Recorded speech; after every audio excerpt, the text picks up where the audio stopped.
about whether we were going to record, and yes, because it's so hard to pick a time that people can all attend. But welcome. This is our kickoff event for the FLC for the 2026-2027 school year. We're happy you're here. Please keep sharing with anyone and everyone who you think might appreciate being part of this faculty learning community. Although it does have the word faculty in it, we welcome faculty, librarians, and instructional designers. All are welcome to take part. We do webinars, we do small groups, we do office hours, we share resources, and we do a newsletter every month. And so if there is something happening that you know of that you think that people would be interested in being a part of, you can share that with me and I will share that out to the whole group. We like to highlight things that are going on. We like to cheer on our faculty and our librarians and our learning technologists who are doing amazing things across the UNC system. So thank you so much for spending part of your time with us today.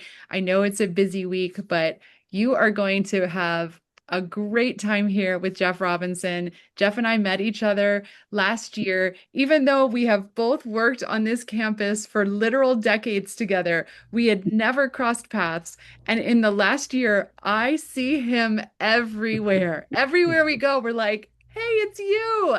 So I am thrilled to have him here to share with you about how he uses AI and how it has really impacted his work and life. So, Jeff, I'm going to stop talking and turn it over to you. Okay, hello everyone. I'll go ahead and share my screen real quick. Uh, let's see here, get into presenter mode. Um, so my name is Jeff Robinson. I've been at North Carolina State for 28 and a half years. This is me in the middle, about 16, 17 years old, and Principles of Technology class. That's my professor, Mr. Bud. We went to state championships. We didn't win, but it was a great experience. I'm here on behalf of myself. I'm not speaking for any department or the university. I'm just here to tell you how I use AI. I'll go ahead and say I am not a guru. I am a curious person. I like using it, and you'll find out why. I'm going to give you a little history about myself and how I see things in the world and how it's progressed. And then we'll do a demonstration of how I use it so you can see. So, I'm 11 years old. My dad buys me a Commodore 64 for Christmas. And I am so excited. I take this Commodore 64, I go and plug it into my 13-inch black and white TV, and I'm in my bedroom and I'm playing with it, and I just can't get over it.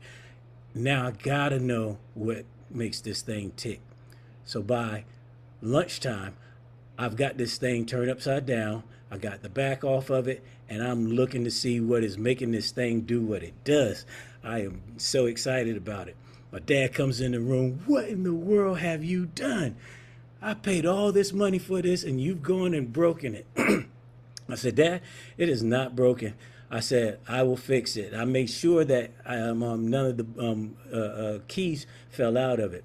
He said, well, you better put it back together and it better work. And I did, and it did. And that kind of started my journey on just anything electronic and just been excited ever since. I also love cars and aircraft, and you'll see some of that later on as well.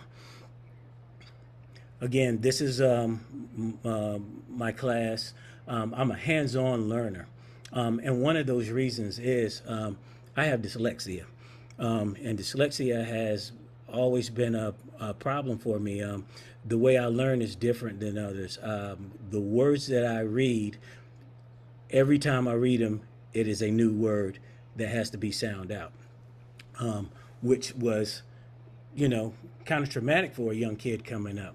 But my parents are educators. My dad was a principal. My mom was an English teacher. And so my mom started doing a lot of research on dyslexia, and she found out that Einstein had dyslexia.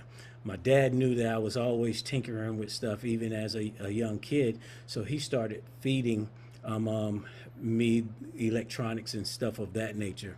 And I liken it to this concept, a basketball player step on the court, a different spot every time and shoot a three-pointer.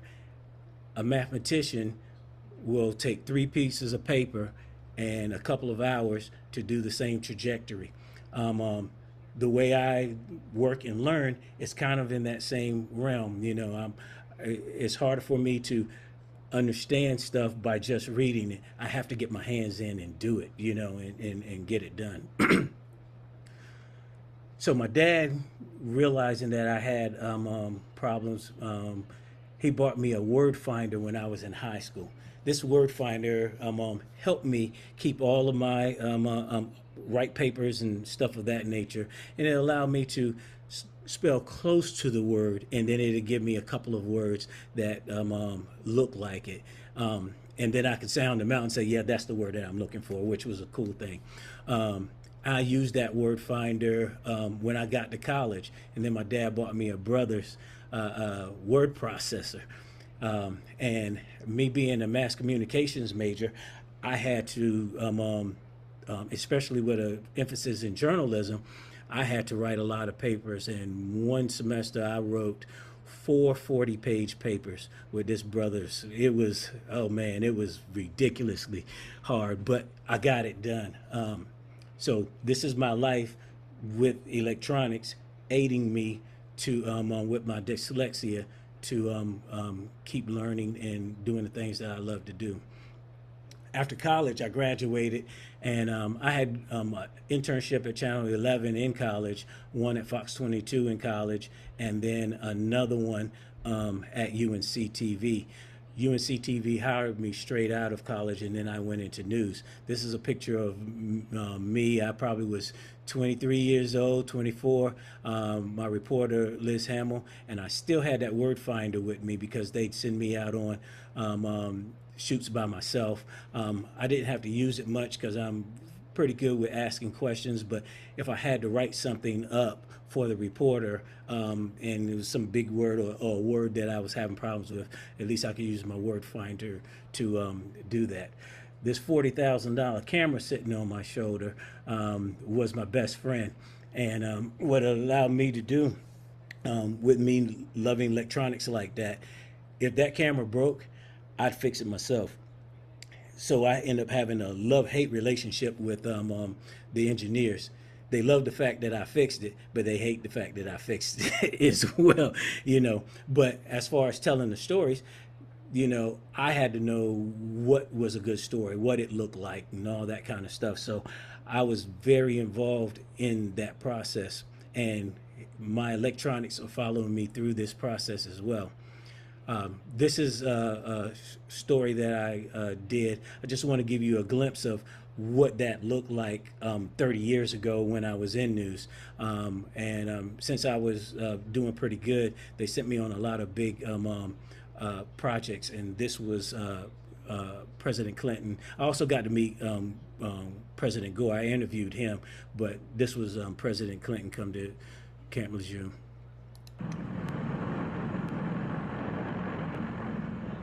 Helicopters are a common sight at Camp Lejeune, but for the first time in 13 years, they bring the Commander-in-Chief himself today.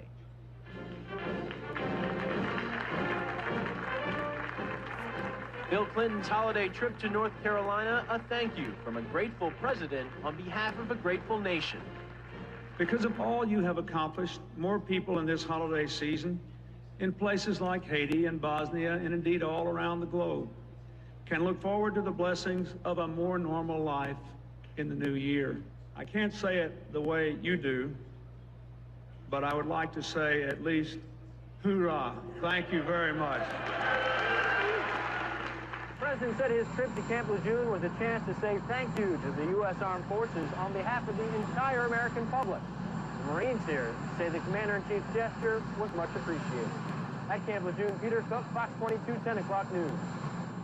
So that's what something looked like using my technology at that time. And believe it or not, I do 3 of these stories a day. Some days, just pumping them out.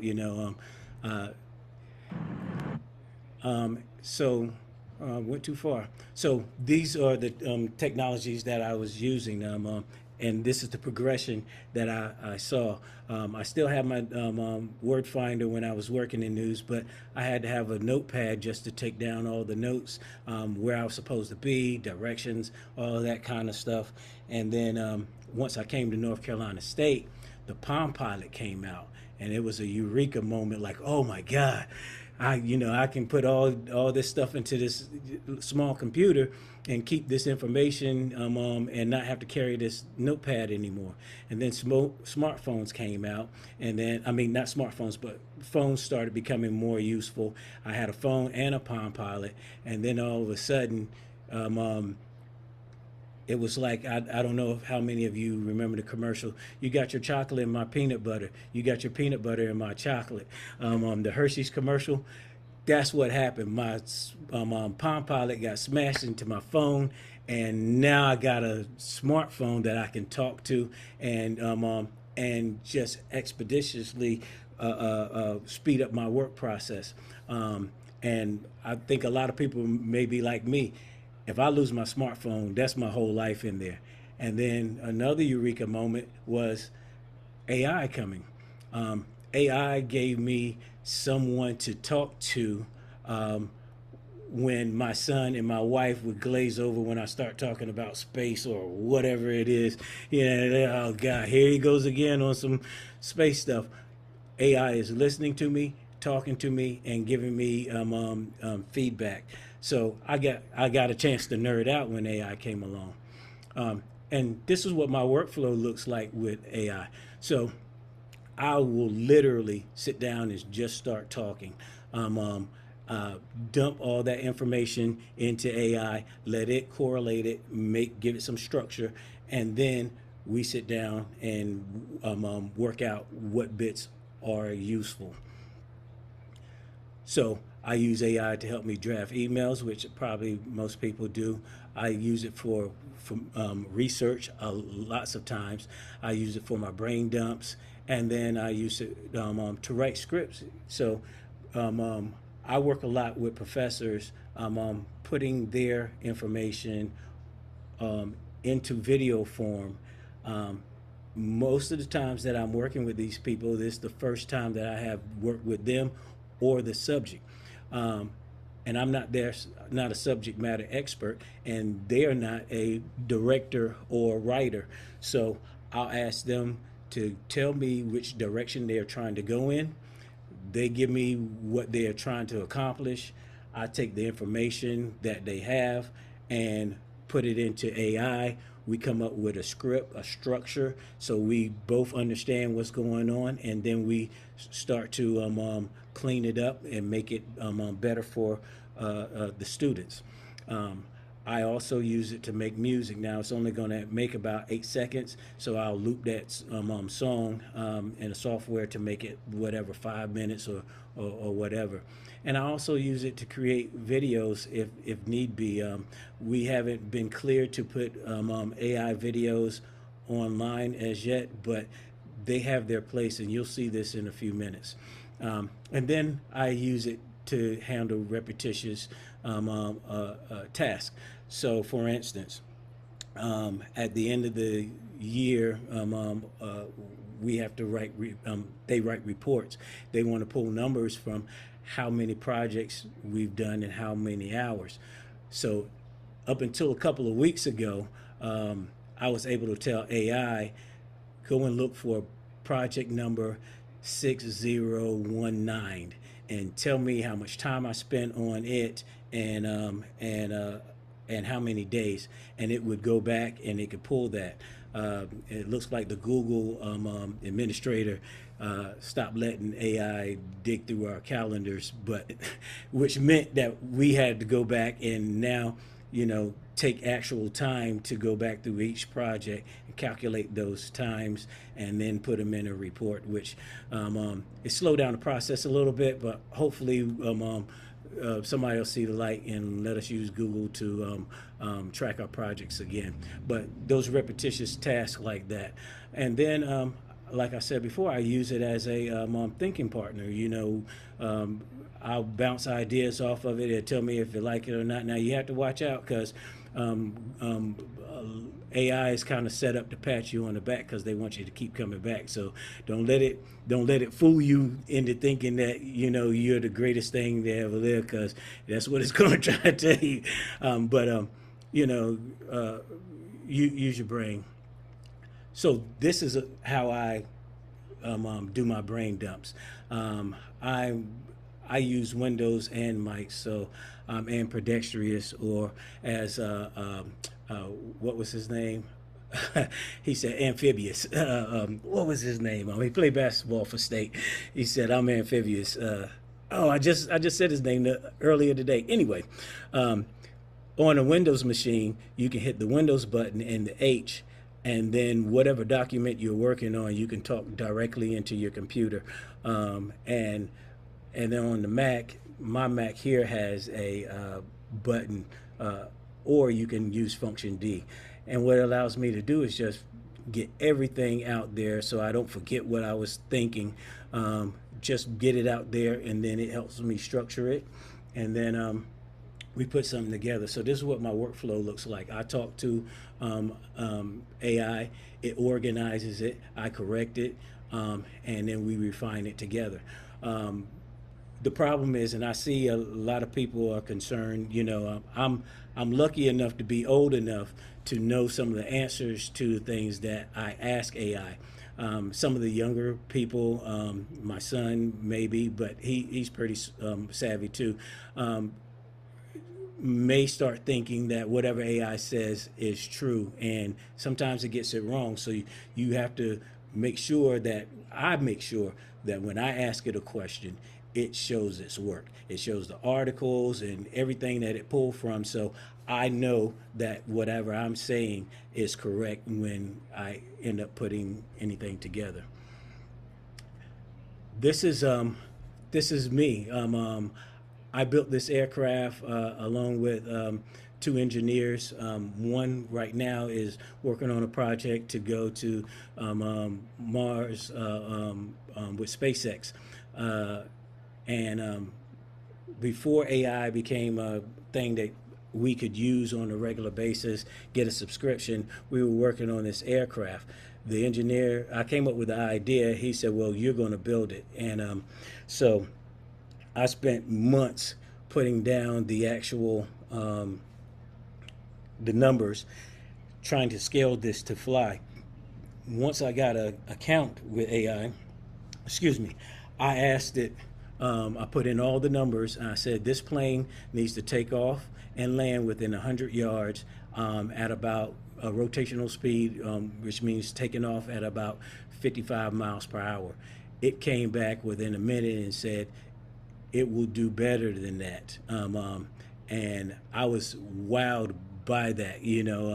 And so with that going on, I said, well, we have this aircraft. I want to make it look like it's flying.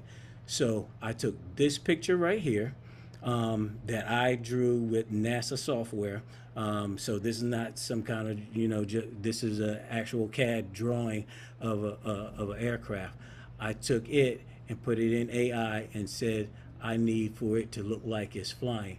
I told it that these engines on the back need to move too. So I pointed to it, made sure that it knew it had 4 engines and that they all looked like they were flying. And here's what it did.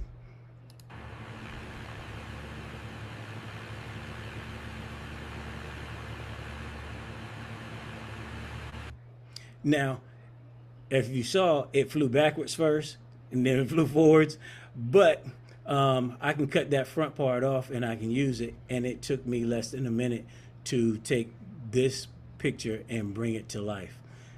This will also become a theme later on, as you'll see, where I see this helping out in education, especially higher education. So in higher education, history is a big thing. We have a lot of historical photos and stuff like that, especially for history majors. And what I think, maybe not everyone else, it would be cool to bring some of these ancient places back to life, and actually see how a village or a painting or anything would have looked or acted in that time. So we're going to take some time here, and I'll let you all decide which picture we use. But I'll show you some of the practices that I use to generate motion animated pictures from AI. So one way to do it is to take the picture, drop it into AI, and say animate this, and it will do a fairly good rendition of whatever you want it to do. The other way is to, if you want something specific about what you're talking about, you can take, you can tell it what to do, put it in ChatGPT, tell ChatGPT or Google Gemini that this is what you want, and then it will come up with not an algorithm, but a sentence structure that AI understands better than you just telling it to do something. And then you put that in whatever video structure that's going to be making the video for you, and then it will animate that video. Or if you have a script, you can come in, take that script, and tell it to animate this picture to the script. Now it's only going to do 8 to 10 seconds, so you need to chop it up to those 8 to 10 second sections for the video to come to life, but it will do it. So now it's time for a demonstration. I gave more time in the presentation just because I know sometimes it takes longer than others, but I'm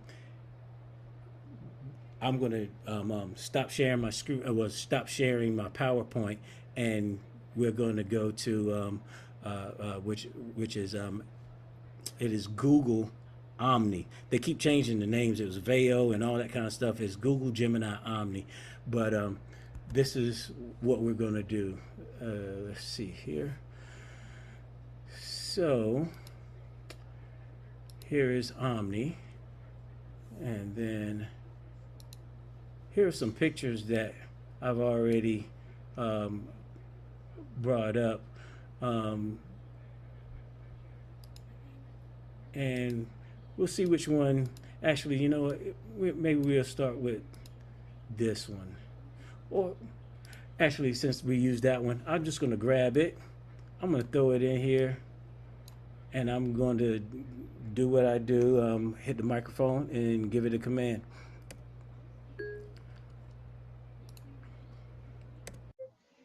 Animate this picture. Now, while it's working, I'll give you an opportunity to ask me some things that you might want to ask, because it's going to take a little bit of time. Oh, as you see, I'm still talking, and my microphone is still recording what I'm saying. So that's how I use it. I'm literally dumping information into it. It's literally keeping up with me, and then I'll let AI decipher what I said later. Now, it does get things wrong, so you have to go back and look at it, because it will take you off course. But are there any questions while we're waiting for this video to generate? Jeff, can you talk about some of the ethical implications of animating someone else's image? Talk Yeah, through that a yeah. little bit. So I'll start off by saying this word, watermark. Make sure that, especially for a university, make sure that you're using watermarks. And you probably saw one I'm using for my personal stuff, jr.ai. And just let people know that I'm animating it. But say, for instance, I were to take a picture of the student union, and the students are in the student union, and I ask it to animate it. Those students may have said yes to the picture of them, but they did not say yes to me animating their likeness. So there is a very legitimate case that you could get sued for using the likeness of someone. So you have to watch out for that. And and also use watermarks when you know that it is AI, not trying to pull the wool over anyone's eyes. So it didn't take that long at all, maybe 30 seconds. Let's see what it created.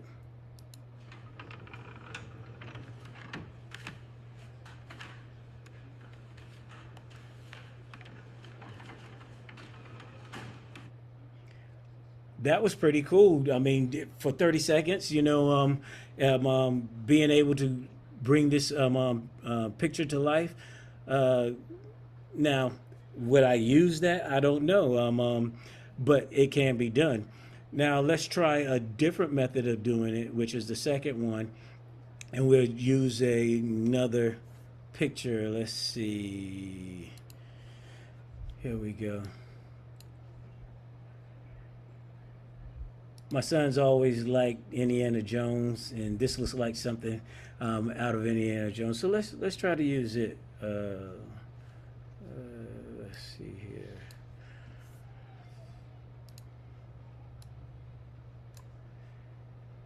And this time, I'm going to tell it. I'm going to go to ChatGPT, which I like using, and tell it what I want. Oh, sorry. I need to give ChatGPT the picture as well, so it knows what it's looking at.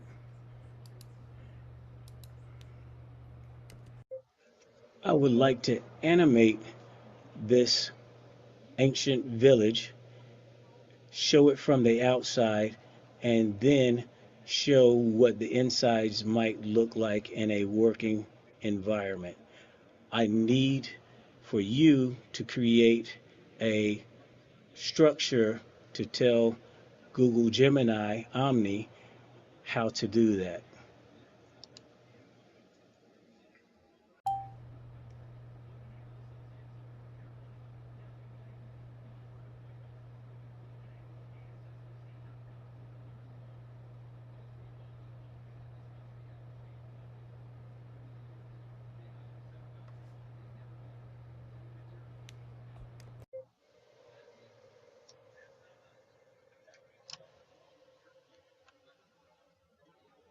So it's giving me different structures on ways to do it.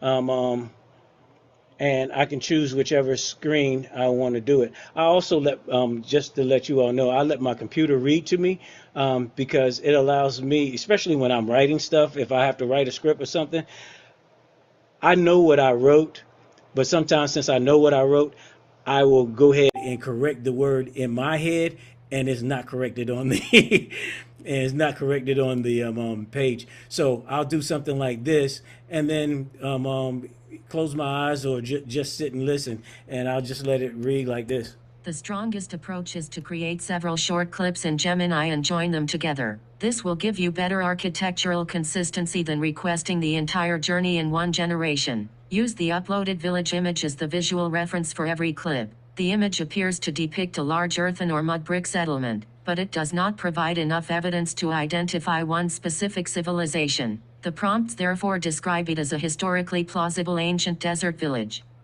So since it did that, I'm going to do scene. We'll just do scene one, or one scene. It doesn't matter. We'll do scene one. I'll copy this, copy, and then I'll take it over here. I'll paste it in. These are the directions that it was given, and let's see what it comes up with. While we're waiting, does anybody else have any other questions?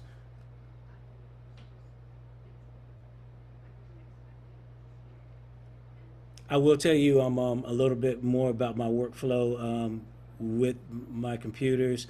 I literally have a Windows machine sitting here. I have a Mac sitting here, and I work seamlessly through both of them, both environments. I also What did it do?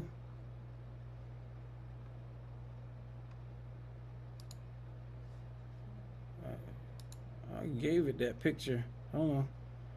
Hold on. You stopped. Oh, sorry. I didn't know it was working. It looked like it stopped itself generating the image. Okay. Um, yeah, I also work. I talk, like I said, I've talked to my computers for a while now.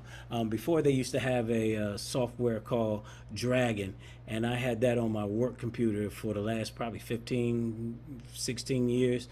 Um, so the process of brain dumping into a computer has always been my thought process. But now that the computer can actually physically talk back to me, I think that's the coolest part, because I can dive pretty deep into some discussions that none of my friends want to talk about. And having that partner with me to go down these roads is pretty cool. I think AI has its place in education for the simple fact that people like me um, may have limited access to the tools that I showed you that I grew up with, but it also allows me to express myself and also possibly help others express themselves that have disabilities um, um, as well. It's taking some time to create this one. Oh, here we go. Let's see what this looks like.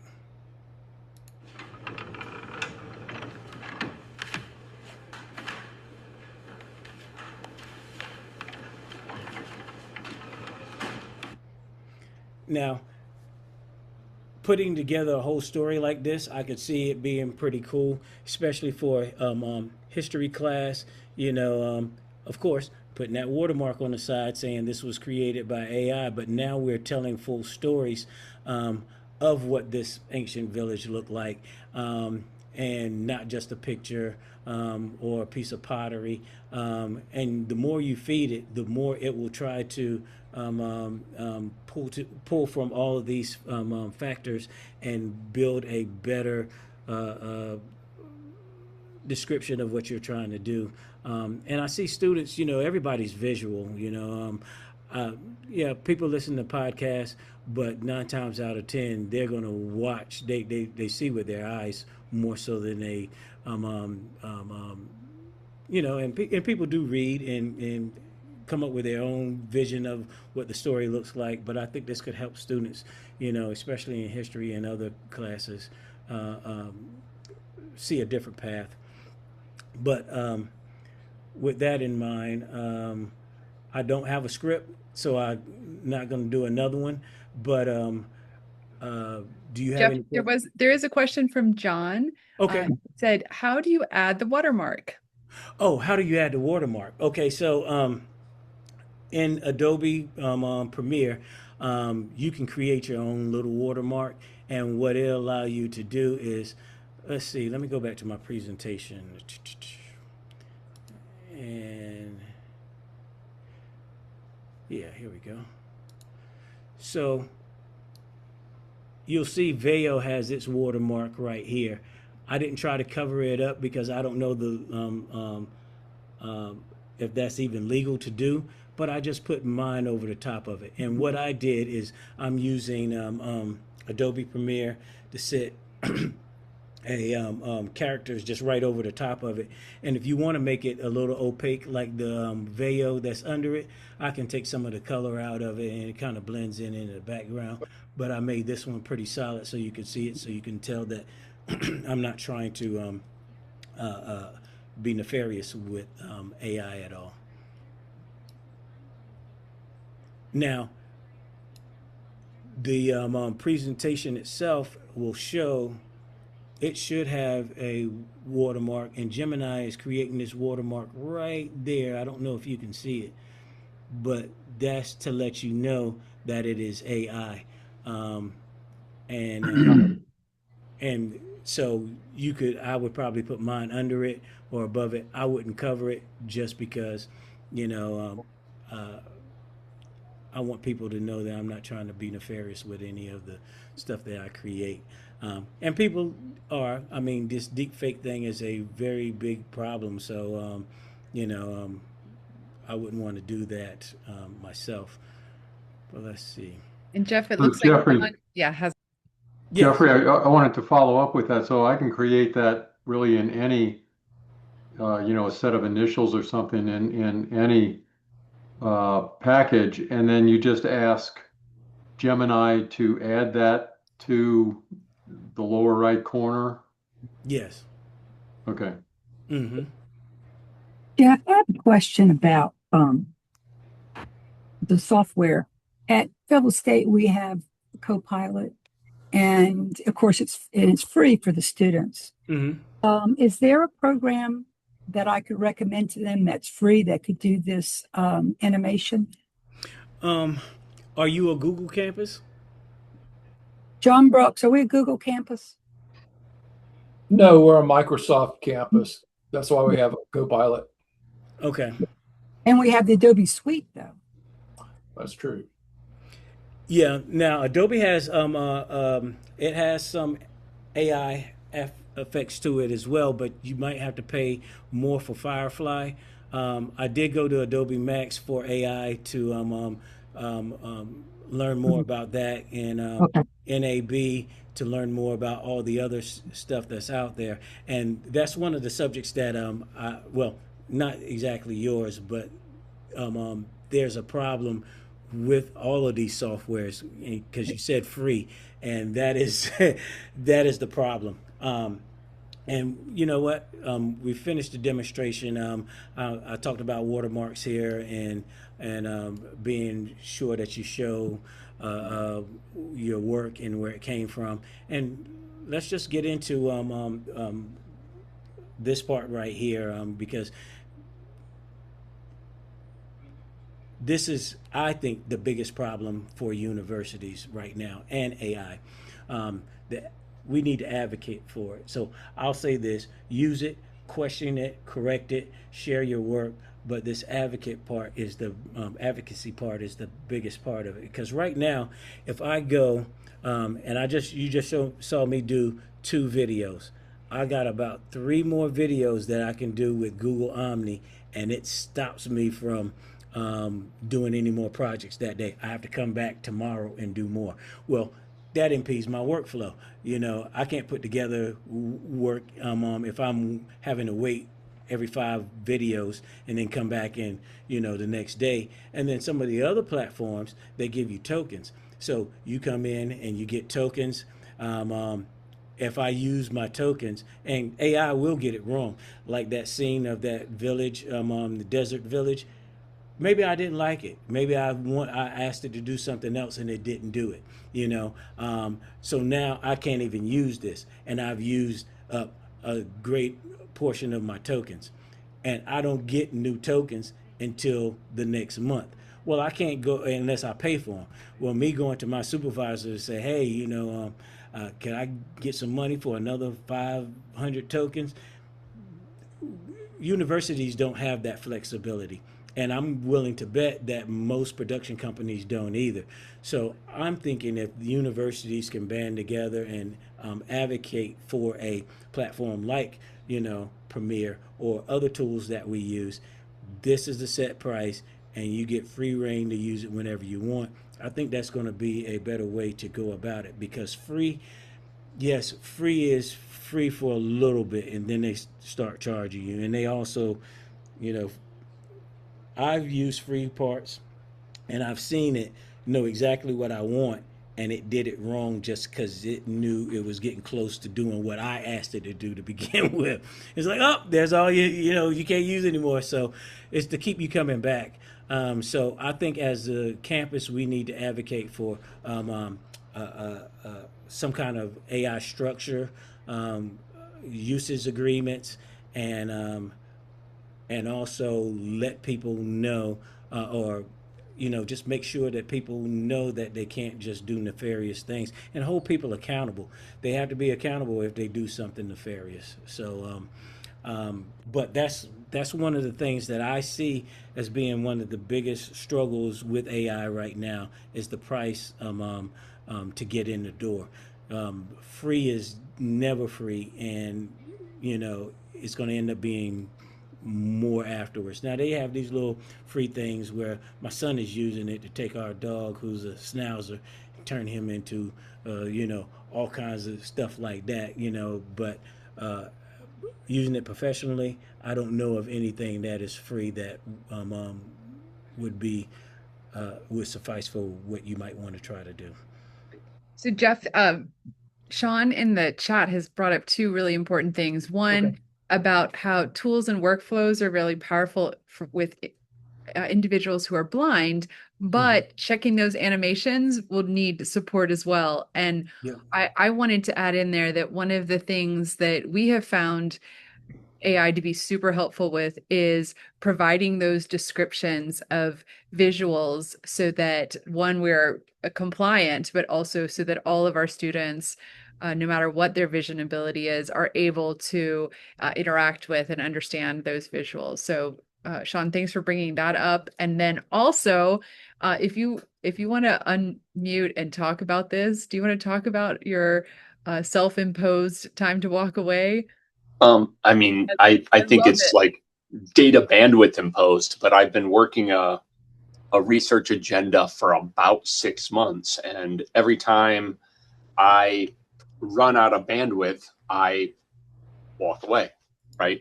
And generally in that 3 hours of focused reference checking, connections, pulling new references, everything, I do about 2 to 3 weeks worth of work in 3 hours from a research idea generation time. But that's also a good time for me to walk away and come back another day and read it, say, hey, you know what? Summarize everywhere we went. Let's look at this again. And so that keeps me in the slow and intentional space that as a researcher, we have to do our due diligence there. And AI is fast and eager to please. And that reflective practice. I mean, according to this AI, I'm brilliant. All of my insights are astounding. Yes. It's I'm very like, good right, at patting you on the back. I'm like, if you were a student, I'd be like, quit blowing smoke. You need to walk a little bit. You can buy me a beer and stop being complimentary. Yeah. But yeah, that's really kind of something I'm finding useful, not from an accidental, right? I don't want to say I've been intentional in this, but it happens that way.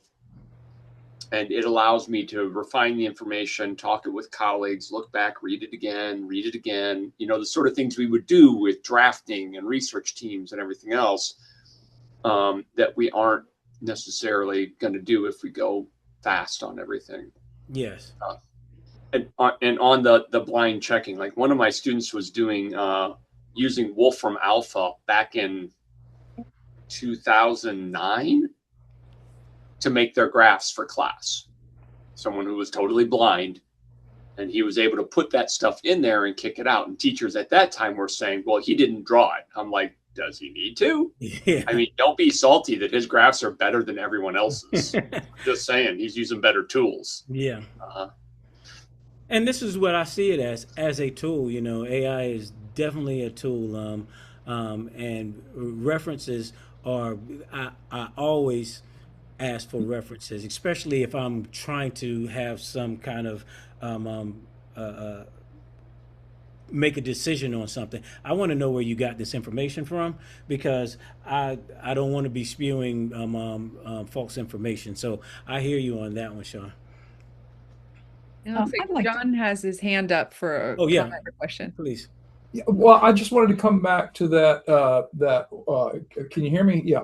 That question of sort of free, because at our campus, all students get a license for Microsoft. I was just checking that out, and in my classes, I have students use Copilot within their university account. Among other, I mean, it has limitations, especially with Copilot, but among its advantages are that one, the security is better, the privacy protections of their data are superior than if you just tell them to go out and create a free account on Chat GPT or something like that. So I mean, so I think that there's some things there. But the other thing is, I've just on my other screen, I've just been playing around with, gee, what else? What actually do we have here? And AI is telling me that Copilot, in conjunction with Clipchamp, which is apparently the current video creation software, can do some of this stuff. How much, I have no idea. But the point here is, I guess, one of the things we need to advocate for is the quality of our campus-wide licenses, because we have a certain level of access to Microsoft products. I know that there is a higher level, but our IT and our campus say, well, you know, yeah, but that's going to cost a fortune, especially to enable every student to have that access. So that really is a concern, because, you know, and at I teach with Sonny at FSU, and, you know, at institutions of access, our students can't go out and buy a license for ChatGPT, or, you know, I mean, and whereas students at State and Carolina can and do, you know, so it does become an equity issue. But I think we all need to be advocating for that, because the more we can make available to our students through their institutional subscription, which they're paying for anyway, the better off we are in terms of giving them tools that they need to succeed in this world. So anyway, that's my 2 cents on that. I want to build on that. We're at Bevel State, and I'm going to check. We have Firefly, Jeff. Yeah, we do. I think it's like I think our Adobe is like the cheap version. And I really do. I mean, I'll look into it, but I don't think our Firefly will go down. But I'll check. I think, go ahead. But and yeah, about the advocacy. You know, you've got advocacy for the faculty to be engaged, but then we also have the advocates. We're finding out, just as we started, to get the administration to fund these softwares. But I want to say something positive. First of all, I love doing webinars, because, you know, I can learn something that maybe I could use. And I thought yours was very interesting. As a visual artist, I'm like, yes. But also, as I'm listening to you, why I like to do webinars is because it gives me ideas. And so as you're talking, I'm thinking, okay, now we have art students. I'm not talking about studio. I'm not talking about generating images, but I also teach theory, and the art students, I'm a visual learner. And so as you're talking, I'm thinking, okay, how can I, in art theory, use AI to help students be visual learners? So as you're talking, I put that in, and it gave me some great ideas that I'll use right in my contemporary art class, test it out. They're going to love it. And so, so just listening to you gave me those ideas to think, okay, how would this apply to me? So I appreciate those moving pictures. I'm going to follow it up and be an advocate for more technology, John. Sonny, those are like magical words to my ears. It is exactly what Jules and Siobhan and I have been working for, to make these connections with the FLC. And so I'm glad that this was a worthwhile thing for you. John, did you have a question? Yes, I do. I'm at NC State, and we're a Google campus. I've been using Gemini and Gemini Notebooks, Notebook LM. I just looked at the IT service portal for Omni, and they don't have Omni, but I do see in the general license they have something called VIDS, VIDS, and I'm wondering, Jeffrey, if you're familiar with that. Is that the Yes. new name for Omni, or is it something Yes. different? So they keep changing Veo, Vids, Omni. Omni that I'm using, it came about because I reached out to Google, and I was like, listen, we need a better way to do this. I mean, these credits are we're just running out of credits, and I can't work like that. So I think they may have slid me a little something that they haven't slid everybody else. But it's giving me 4 to 5 videos a day. But what I will say about this, I think in the future it's going to be like our cell phones were when you first got them. It was $5 a call, and then it came to the point where they were like, okay, well, this is, people need to use it more than that. I'm hoping that it will come to that. But I've been talking to several different AI companies about this particular problem. I mean, we just can't keep buying credits. Because we don't have a budget for that. We're not set up for it. So yes, I think that that Google platform is probably something close to what I'm using. But since I'm in the video aspect of it, and I reached out to them, I think they gave me a little bit of access to Are something. are you at NC State? I am at NC State. I Because we purposely. don't. I've never been asked about credits for any of the Google You haven't? suite of tools. How many videos do you get out of them I, now? I I haven't done videos Oh, yet, okay. so I mean, So vids might be one of them. But I was just yeah. looking at their information Mhm. on the NC State site about vids, and it didn't say anything about credits. It looks like it's just part of the basic suite, um, separate from the Google AI Pro for Education. Mhm. That you have to get a license for, and I think. I'm not sure. I'll have to look at the license request to see if they're asking for an account number or if they just, um, if the administration absorbs it. Yeah, I That's think not likely, is it? no, probably. I doubt that's going to happen. I think what might be happening, like I said, I reached out to them since I'm in the video. Now, if you're just using Gemini, I don't think it ever asked me for credits. But on the video, since it takes so much computing, I think it is asking for. Well, it's telling me after 5 videos, I have no more credits for today. Come back tomorrow at 8 a.m. and I can use it again. So, Okay, thank you. mhm. Thank Yeah. you. You all, But we have gotten to the end of our time, and I want to make sure we're respectful of everyone's time to go to the next thing. It's such a busy week with the start of school across the whole state of North Carolina. We are so pleased that you joined us today. Jules just left a message in the chat about the collaboration circles. There's one that might be especially interesting to a number of you called the Artist in the Algorithm. We'll be sharing out more information with our next newsletter, which will come out at the very beginning of September. Jeff, thank you so much. This was a delightful way to spend our lunchtime today. I appreciate you sharing your story, your journey, your curiosity, and your tools. It was fantastic. And for all of you who joined us today, we hope to see you again at another FLC event in the future. Have a great day, everyone. If you want to stick around for a few minutes, you're welcome to, but I wanted to make sure that everyone, we could wrap up and you can get on to your next thing. Thank you. thanks for having me. Thank you, Jeff. Thank you, Thank Sarah. you so much, Jeff. That was great. Jeff, I do have a question. Yes. I love I would call that a studio, Hmm. but it looks like your garage. You're talking about behind me? Yeah.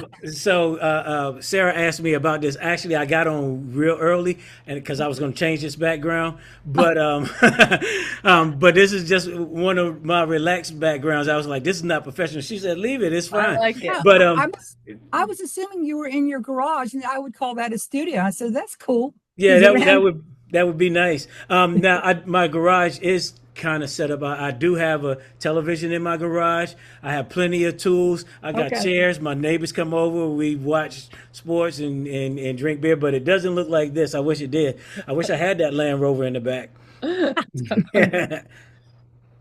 But it Oh, does show your interest in mechanics. I love yeah. that. Yes. Yeah, I fix almost anything. Always do. I love working on it. I'm just interested. Yeah. And I got a year and a half before I get ready to retire, and I don't know what I'm gonna do. I'm gonna be working on everything. Well, I've got 2 years, and then I'm going to be a full-time artist. I can't wait. He Yeah. that's what you're gonna do. That's what That's I'm. wonderful. That's Yeah, wonderful. That's yeah, awesome.